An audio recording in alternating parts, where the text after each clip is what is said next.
genre.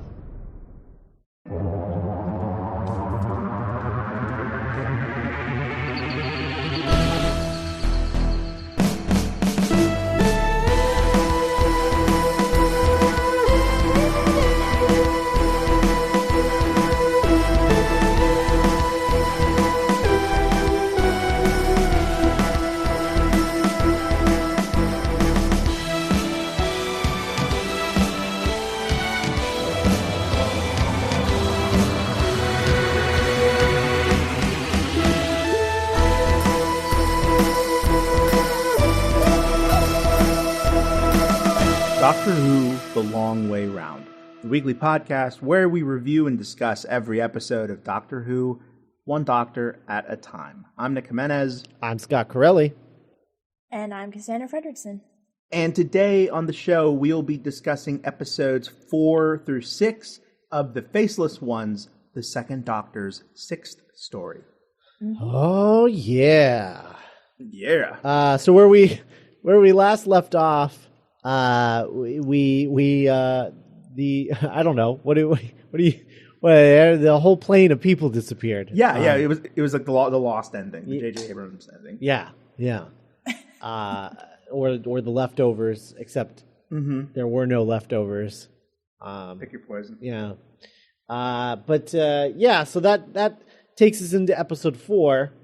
The Faceless Ones, Part 4. Written by David Ellis and Malcolm Herc. Directed by Gary Mill. Produced by Inez Lloyd. Script edited by Gary Davis. Air date April 29th, 1967. Samantha and Jamie are frozen by Spencer's freezing device and are menaced by a slowly approaching laser beam. Meanwhile, Nurse Pinto transfers Officer Jenkins into a chameleon body. Samantha manages to hand her mirror to Jamie, who uses it to reflect the laser beam back at the machine generating the beam, causing the machine to destroy itself. Samantha goes to spy on the kiosk being run by chameleons, while the Doctor eventually goes back to the control tower to look for Crossland. He is told by the Commandant that Crossland hasn't been seen in some time. It is revealed that the destinations for Chameleon tours all say that the passengers were picked up from the airport by Chameleon but never reached their destinations. The Commandant notifies the RAF of this news and makes sure the next Chameleon flight is trailed, but the Doctor suspects that the real destination may not be on Earth at all. Jamie meets Samantha at the kiosk, where she tells him that she's purchased a Chameleon flight ticket to Rome so that she can better investigate what's going on. Worried for her safety, Jamie tries to talk Samantha out of it, but her mind is made up. Sensing an opportunity truly unlike anything he's ever known, Jamie suddenly kisses Samantha, using the distraction to swipe her plane ticket. The Doctor sneaks aboard the medical center, where he finds some black and white armbands. He takes them back to the Commandant. On the flight to Rome, Anne is passing out refreshments, but Jamie is feeling very ill, realizing that he's higher up in the air than any McCrimmon has ever gone before. He runs to the back of the plane, straight for the lavatory. The plane transforms into a spacecraft as Anne collects tiny objects on the seats of the plane where the passengers are. The spacecraft makes its way to a satellite. And episode 4, we get, right off the bat, Samantha, Jamie, and the Doctor get frozen. Which is... I don't know. The image of them all frozen on the ground was fun. Yeah. Together. That was good. And then my ship, Jamantha, they make out. Yeah. Oh my God. I was just into it. It was just so. It just felt very like summer camp. Like we're never going to see each other again, much like in real life. Just go for it. Yeah. It just felt really pure. And I don't know, it was one of the rare times that PDA on the show felt like fun and cute and not like, which is what I'm used to watching the new stuff. That's true. Yeah. Although I always liked, for whatever reason, the PDA between Amy and Rory. Oh yeah, it never bothered me with them. Yeah, it never. I don't. Yeah, I always liked when they were affectionate toward each other. But I'm a big fan of this Jamantha business. It's good. It's good stuff. And I like that she's saying like, you know, like her brother is missing, so she wants to get to the bottom of this, so she bought a plane ticket and she's going to see what all the fuss is about and where he might have gone. And Jamie's like, I'll go with you. And she's like, great. Tickets cost 26 quid. And he's like, I've never seen that much money in my life. and so he makes out with her and steals her ticket and then takes her spot on the plane. It's very James Bond. Like, I'm really impressed with Jamie. Yeah. No kidding. It's really good. And then we have so this Jane character who pretends to faint, and like this is one of those things about reconstructions where sometimes the people who make the reconstructions, they get fixated on one close-up shot of a character that they just keep using when that character is talking. And so Jane pretends to faint, and at a certain point people are talking around her, and she raises her head and looks at them with one eye open so she can check them out, and the audience can know that she's faking it. And so they use this shot of her in the reconstruction for that. And then every time they show her again, they keep using that same shot. And it's the silliest shot of like her doing an impression of Popeye. And I love it so much. It's so silly. Anyway, good old Jane. She like, what is her deal? She like runs the airport security room or something. I don't know. Yeah, I think so. Yeah. Yeah, I think she's like the head dude's like secretary or like assistant or something. Oh, okay. Yeah. But yeah, she's been replaced at some point, and so she's faking being fainting and stuff, and then spying on everyone. Old one-eyed Jane. There she goes. Here she goes. Just ignore. And then Jamie ends up on the plane, and I love that he legitimately gets sick because he's like, this is horrible. Why would anyone want to do this? Flying beastie. Yeah. I'm inside of it. And he runs to the bathroom and throws up, and then while he's gone, everyone disappears, like everyone but him. Disappears in their seat, and I think is it at this point? Yeah, the woman is going around. The stewardess, the faceless one stewardess, is going around collecting objects from the chairs, but we don't see what she's collecting. And so she's taking a bunch of things from the chairs, and then we get this weird moment where the reconstruction decides to just go full CG model on the airplane. Yes. Because the airplane just it turns so that it's going straight up at like a 90-degree angle, and just starts going straight up into space. And then there's like a satellite, a chameleon satellite up there, and it like abducts the plane. And that's how episode 4 ends, is like the CG model satellite abducting the CG airplane. Which it's super weird, but I love the idea of them using these planes to like, you know, take like, you know, like 100 people at a time up to their space station. Sure. I was just going to say, it's continuing this story's pattern of a cliffhanger just being like, what's this? Right. How does this work? What is this? Anyway. Yeah.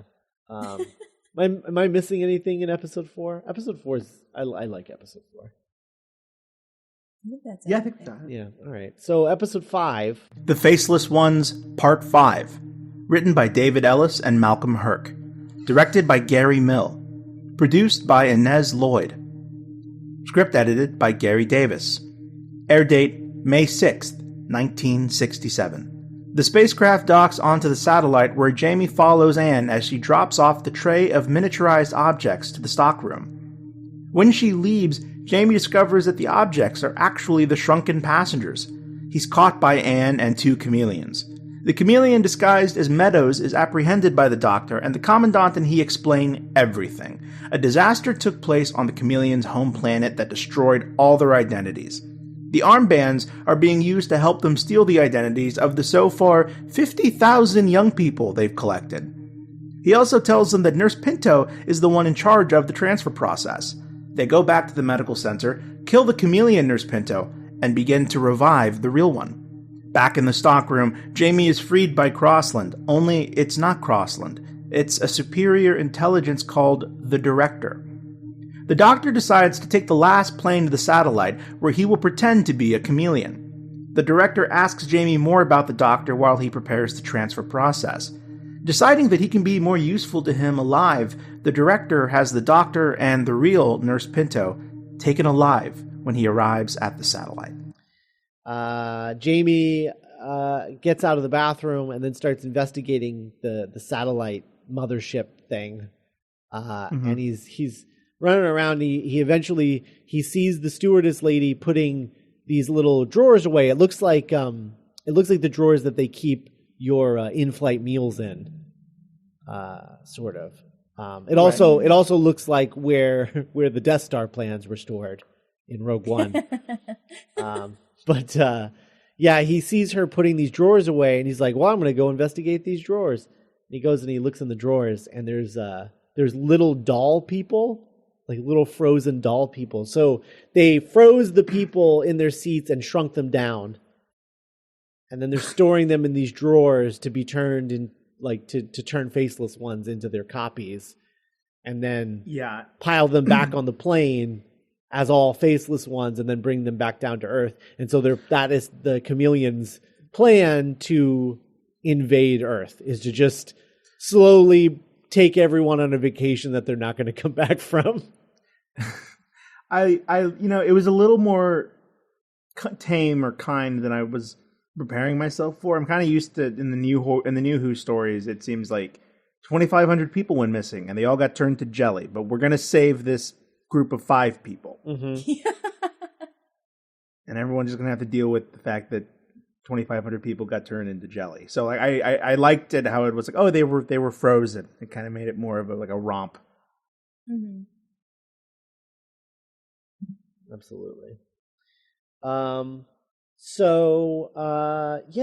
then Nurse Plinto, we see the real Nurse Plinto and the chameleon. The Doctor tracks down what's going on, and then they stop the faceless one, Plinto, and wake up the original, and then they start figuring out that they're being switched out with doubles and stuff.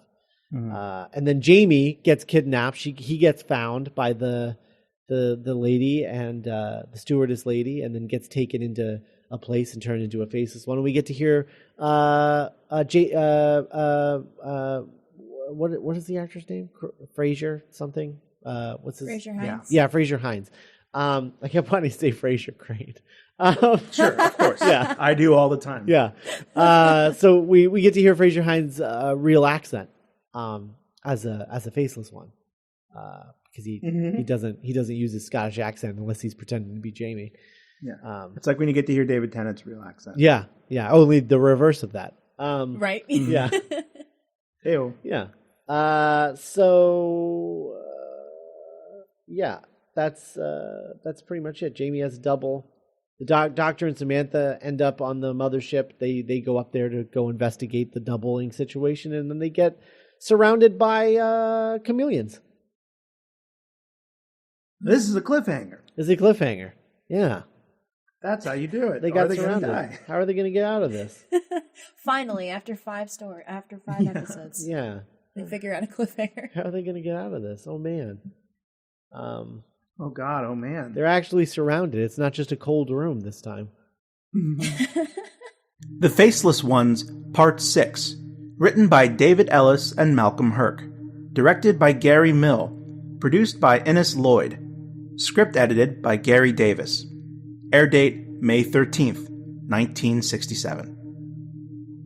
The Faceless Ones have come to take the Doctor's brain. He is taken to the Director's office where he meets the Director and a cloned version of Jamie. The Doctor, with earthbound assistance from the Commandant, begins a campaign of deception, manipulation, and general interference, turning the Faceless Ones against their Director. Back at the airport, Samantha and the others work to find the missing originals hidden somewhere on the premises. Eventually, the Doctor is able to convince the Faceless Ones to free the young passengers in exchange for their continued existence. Back on Earth, the Doctor and Jamie say goodbye to new friends like Samantha and the Commandant, but also to old friends like Ben and Polly. Upon discovering that the TARDIS took them to the very day that they left with the Doctor, the pair decide that it's about as good a time as any to hop off the bus. Once they leave, the Doctor admits to Jamie that in fact he lost the TARDIS, and their first adventure as a duo will be finding it. So, episode 6, the plan now is for them to, they just think like, well, if we do a Faceless One double of the Doctor, we'll have all of his knowledge, but he'll be on our side, and then we'll win. Sure. So then we can rest. Yes. Yeah. So now that's the plan. It's I don't know, fairly solid plan, I guess. As far as plans in Doctor Who go, yeah. It's been worse. Yeah. I will be honest, this 6th episode, it's weird because it is the sort of end of it's literally the conclusion of this story, but like it really does feel like the last episode was more of the culmination of everything, and this was just like, and then the wrap up. Yeah, and then they defeated them, and then we got rid of Ben and Polly, and everyone was happy. Mm-hmm. Like literally falling action. Yeah. It's a strange way to structure a 6-part story. It is. Turning your 6th episode into like barely more than an epilogue. Mm-hmm. Yeah. Yeah, so does he what is the I think maybe I missed it, but like what was the plan as far as how they were going to get all the humans back to Earth? The copies of like the 25 or 30 people that were the Faceless Ones up in space were still on Earth and not in the spaceship. So the Doctor was like, you need to find these copies and then we can like do a hostage thing. Where, because like they take the armbands off that one guy and then he like disappears forever and they're just like, oh no, they found them. So that's why they turn on the, what is it, like the director or whatever his name is? The head alien in charge. Right.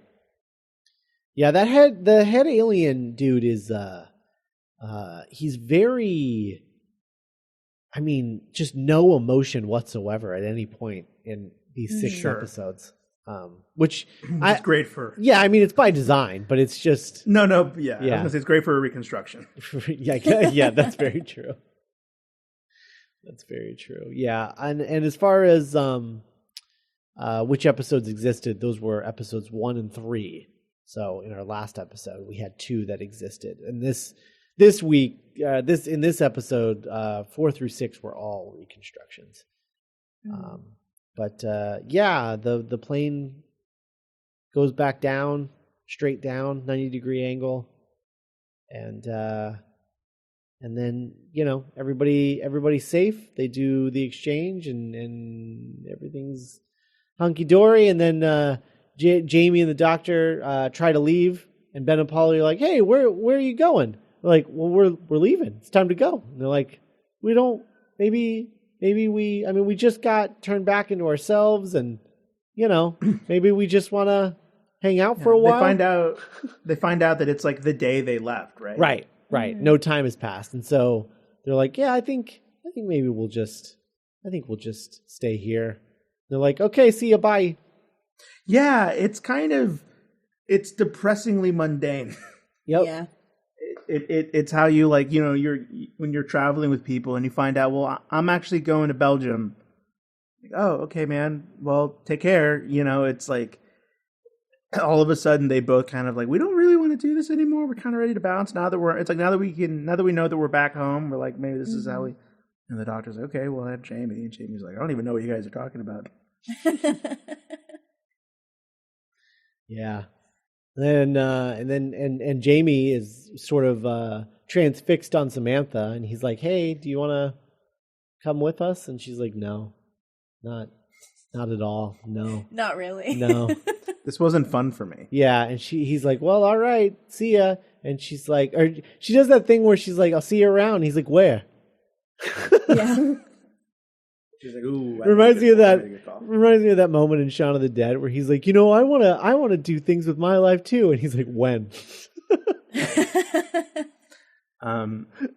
There's this part in Three Amigos that I like a lot where Chevy Chase's character, how it's like, he met a girl from the village and like they have like a unspoken romance or whatever. And then as they're about to leave because they beat the bad guys, Chevy Chase is like, I'll come back someday.